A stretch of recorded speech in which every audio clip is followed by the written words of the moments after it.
Hello दोस्तों, तो welcome to my genius classes and you are watching Urdu classes. तो इस उर्दू के लेटेस्ट वीडियो में आप सभी का वेलकम है। तो आज हम लोग बात करने वाले हैं दोस्तों उर्दू के चैप्टर नंबर 20 और 21 के बारे में ऊपर डिस्कशन करेंगे। जो हम लोग दो चैप्टर के बारे में ऊपर पढ़ेंगे, ठीक है।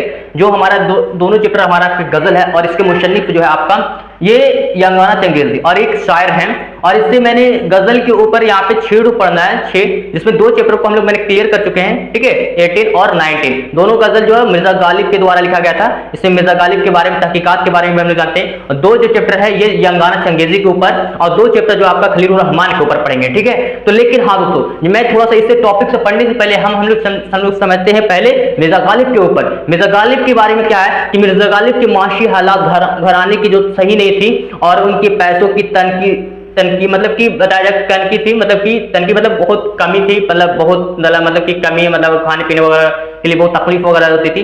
तो लेकिन इसके अलावा आप जब भी आप मिर्जा गालिब के बारे में सुनेंगे ना, तो वो बहुत ही क्या थे, दम पूरा दिल गदगद हो जाएगा भाई। वो दुनिया के कभी मतलब मशहूर शायरों में से आते हैं, ठीक है ना। हाँ, लेकिन दोस्तों उनकी एक शायर को जो कहावत है ना, उनकी जो दिल पर ले गया और उसका लग़वी मानी क्या होता है, आज मैं उसका एक्सप्लेन भी करने वाला हूँ, ठीक है। बताए गए थे वो कि मिर्जा गालिब ने फरमाया, इस शायर में कहा गया है कि अपना सर झुकाने से नमाज अदा नहीं होता है, दिल झुकाने पड़ते हैं।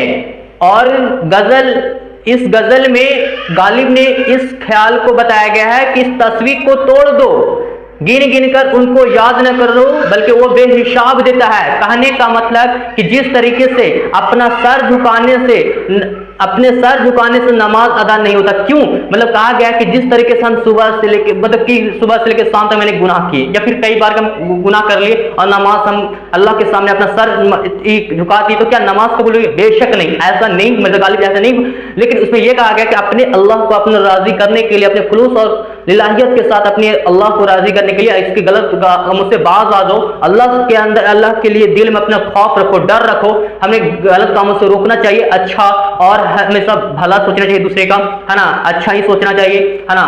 और लोगों में इखलाकी मोहब्बत होनी चाहिए, है ना। हमेशा अंदर दिल को पाक और साफ रखना चाहिए, तब अल्लाह के सामने अपना सर झुकाइए और दिल को साफ रखिए। इस तरीके से आपको नमाज अल्लाह हमेशा कबूल करती है। तो अल्लाह को राजी करने के लिए हमें अच्छे और बुरी मतलब बातों से दूर होना चाहिए, नेक रास्ते पर चले जाइए, ठीक है ना। इहदिनस सिरातल मुस्तकीम है, अल्लाह हमें नेक रास्ता दिखाए। तो उसी तरीके से आप अपने कदम को अगर अच्छे रास्ते पर चलेंगे ना, तो आपकी दुनिया है ना अच्छे, मतलब कि भले यहाँ नहीं करें लेकिन आखिरत आपको सवर जाएगी भाई। आखिरत, यहाँ दुनिया का कोई ऐसा वहां आपकी चीज नहीं, सिर्फ आपकी जाएगी तो अमाल, ना कि वो इस तरीके से दुनिया की जो चीजें वगैरह, ठीक है ना। आई बात समझ में? हाँ, तो जिस तरीके से अभी कहा गया है कि गालिब ने फरमाया कि भाई तस्वीर को तोड़ दो, वो देता है, उनको गिन गिन कर याद नहीं को देता, वो बेहिसाब। कहने का मतलब जिस तरीके से आप तस्वीर नमाज के बाद पढ़ते हैं अल्लाह अकबर सुभान अल्लाह, या फिर आप ऐसे तस्वीर पढ़ते हैं 1000 मरतबा 2000 मरतबा दरूद शरीफ पढ़ते हैं, कलमा तामील पढ़ते, पहला कलमा वगैरह जो चीज पढ़ते हैं, तो आप उसे गिन गिन कर उसे नहीं उनको याद करें, बल्कि उनको बेहिसाब पढ़िए। तो बेहिसाब पढ़िए, मतलब कि अल्लाह को राजी करने के लिए, खुश करने के लिए आप बेहिसाब पढ़िए। उसी तरीके से अल्लाह ने आपको बेहिसाब देते हैं, नेकी गिन कर नहीं बल्कि बेहिसाब देते हैं। उसी तरीके से आप अपने आप को अंदर बेहिसाब की तरह क्या करना, आपको अल्लाह के राह में, अल्लाह के दीन हुई रास्ते में, जितना अल्लाह के रास्ते में अल्लाह की इबादत जितनी करेंगे उतने आपके लिए काफी है। वो अल्लाह उतना, मतलब कि हमारे हुजूर पाक सल्लल्लाहु अलैहि वसल्लम की जितनी तारीफ की कम जाए, अल्लाह उनके जो बताया गया जिस तरीके से आप जितना अच्छा आप अपने लिए अंदर करेंगे, आपका दुनिया भी संवर जाएगी, आखिरत भी संवर जाएगी। तो ये बात बताया गया है इसके बारे में दोस्तों, ठीक है। तो उसी तरीके से गालिब जो थे बहुत गरीब थे, लेकिन फिर भी अपने शायरों मुशक्कत से अपनी दुनिया में नाम तो बहुत कमाए, ठीक है। और उनकी शायर भी बहुत थी, वो पैसों की तंगी थी, मतलब कि बहुत कमी थी, जिसकी वजह से मतलब कि अपनी जिंदगी को ऐसा काम किया जो लोगों ने आज उनका नाम भी आज बहुत लोग जानते हैं और उनके नाम से भी बहुत अच्छे मतलब कि भाई उनका नाम पूरा दूर दूर तक चर्चा किया गया है, ठीक है। तो चलते हैं अब इसके हम टॉपिक के ऊपर दोस्तों, ठीक है। यंगाना चंगेज़ी, इसके बारे में जाने से पहले हम लोग इसके मुसन्निफ के बारे में समझेंगे, शायर जाने से पहले, ठीक है। देखिए ये बात बताया गया है, शायर जो इसमें मुसन्निफ जो है ना, पूरा नाम मिर्जा वाजिद हुसैन यास यंगाना चंगेज़ी, ये इनका पूरा नाम कहा गया दोस्तों, या शॉर्ट नाम यंगाना चंगेज़ी भी कर सकते हैं, ठीक है।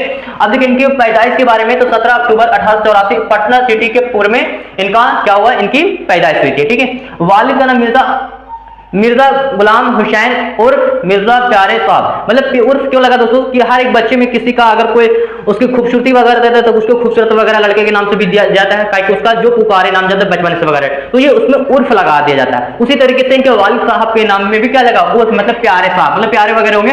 इब्तिदाई तालीम मौलाना सैयद अशरफ के मदरसे और मोहम्मदन और इंग्लो या मॉडर्न बोल सकते हैं, इंग्लो अरबक स्कूल से भी इन्होंने अपनी तालीम का आगाज शुरू किया, अपने तालीम को बरकरार किया और मुकर्रर करने के बाद अपनी हासिल की। और क्या आगे क्या है दोस्तों, आपकी यहाँ पे बात बताया गया, पेश किया गया है, तस्वीर किया गया कि भाई एक्चुअल में 1903 ईस्वी में इंट्रेंस पास करके 1904 ईस्वी में कोलकाता गए थे। कौन, ये यंगना चंगेज। और लेकिन जाने के बाद फिर पटना वापस चले गए, शायद वो वापसी मतलब माशी हालात ठीक वगैरह नहीं हो गई या कोई परेशानी की वजह से वो उस जगह से छोड़ करके अपने इस जगह को अपना लिए, ठीक है ना, कोई ऐसे ही है, ठीक है।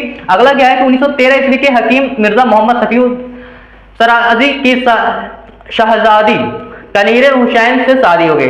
फिर आगे क्या है कि यहाँ पे इलाज के लिए लखनऊ भी 1905 ईस्वी में चले गए थे ये यंगना चंगेज जी, ठीक है। लेकिन ये बात बताया कि इनकी शादी भी हुई थी, कनीर हुसैन से शादी इनकी हो गई थी, ठीक है। अगला क्या 1923 तक और अखबारे नौकरी, उसके बाद रेलवे के कलर, रेलवे में काम किए, नौकरी वगैरह अखबार वगैरह के भी बारे में भी इन्होंने काम किए, इनको कामों से किया गया है ना, अपनी जिंदगी को गुजर। अब आगे क्या 1924 ईस्वी में इस्लामिया हाई स्कूल मुलाजमत और 1926 ईस्वी में असगरी गोंडवी और जागर मुरादाबादी के साथ लाहौर आकर उर्दू के मरकजी से वास्ता हो गए। उर्दू से फिर रिटायरमेंट वगैरह हो गए, इनको अच्छा पोस्ट वगैरह मिलने के बाद, नौकरी करने के बाद, और इनके अपने कामों से इस्तीफा देना पड़ा, रिजाइन देना पड़ा दोस्तों, ठीक है।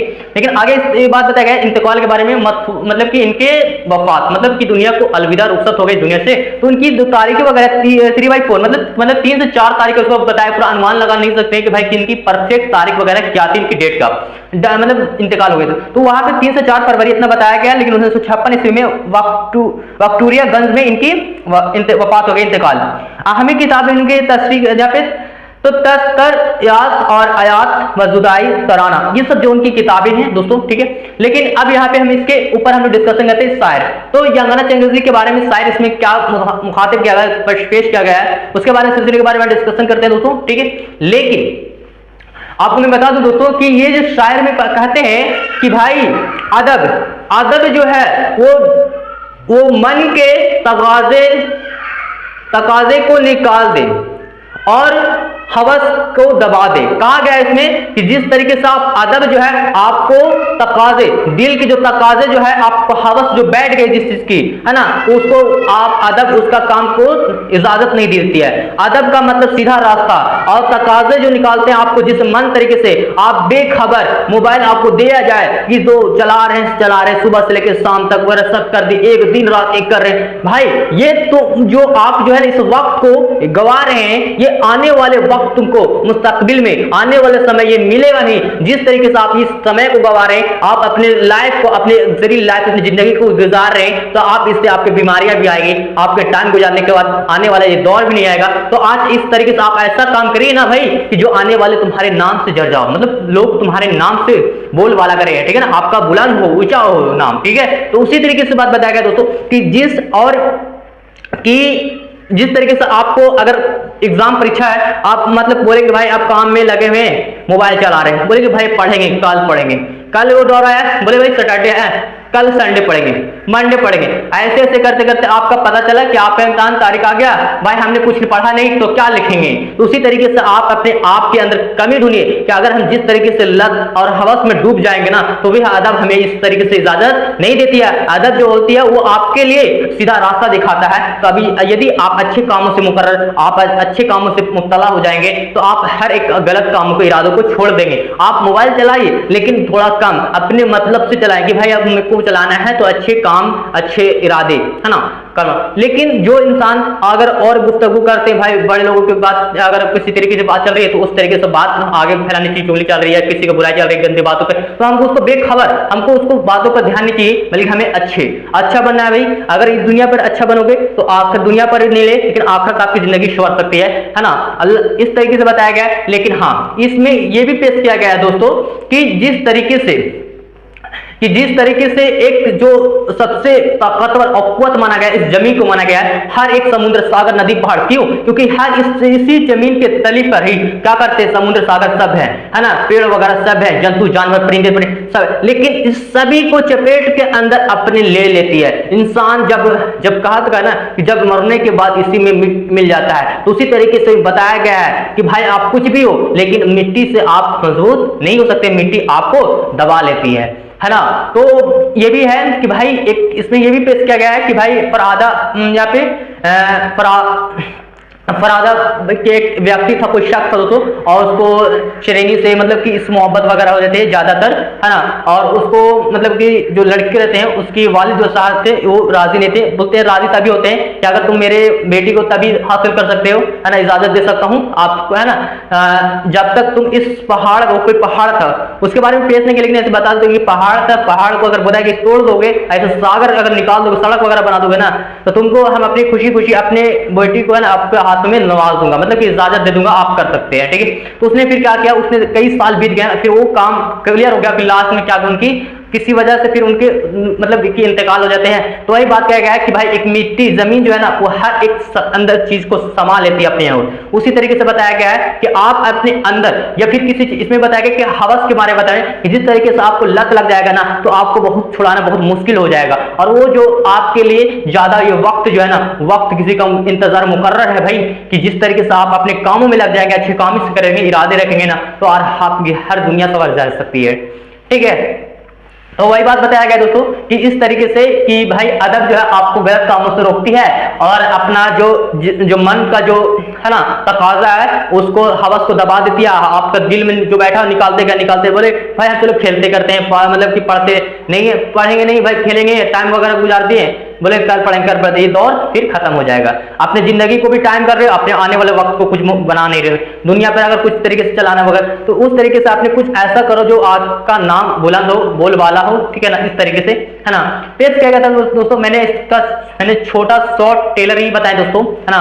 ये वीडियो कैसा लगा दोस्तों? वीडियो अच्छा लगा तो क्या करें, हमें कमेंट बॉक्स में जरूर बताएं, और ये वीडियो को ज्यादा से ज्यादा शेयर करें अपने दोस्तों तक, अपने पड़ोसियों तक, जो अपने छोटे भाई से पढ़ने लिखने में इंटरेस्ट रखते हैं, तो फटाफट ये वीडियो को मतलब कि शेयर करें, और क्या करें इस तरीके से। अब यदि पहली बार चैनल को सब्सक्राइब लीजिए, यदि आप इस वीडियो का मतलब कि स्क्रीनशॉट लेना चाहते हैं तो फटाक से ले लीजिए। Okay, done.